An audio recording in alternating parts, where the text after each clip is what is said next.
Kementerian Pertahanan Rusia mengatakan sistem pertahanan udara Rusia (BUK) tengah disiagakan di titik-titik panas perang. Hal ini untuk melawan berbagai target aerodinamis termasuk rudal jelajah dari Ukraina. Rekamannya beredar di Telegram pada Kamis 30 Maret 2023. Dalam keterangan unggahan disebutkan inilah rekaman kerja tempur sistem pertahanan udara BUK Rusia di zona NVO. Diketahui, BUK Rusia memang rutin dikerahkan selama pertempuran melawan Ukraina. BUK M3 dianggap memberi Rusia opsi pertahanan yang lebih efektif dari sebelumnya. Salah satu alasannya adalah karena mempunyai kemampuan manuver yang cukup baik. Kelebihan tersebut tak terlepas dari sasis lapis baja yang bisa dilacak. Hal ini memudahkan untuk menjadi pengawal kendaraan militer bergerak kain yang diterjunkan di medan perang.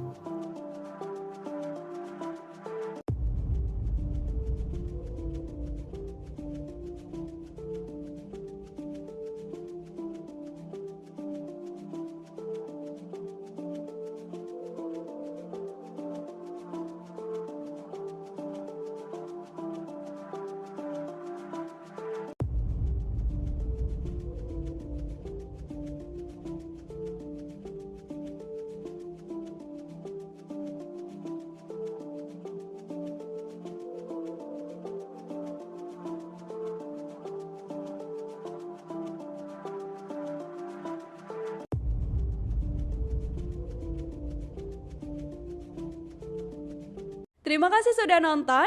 Jangan lupa like, subscribe, dan share ya.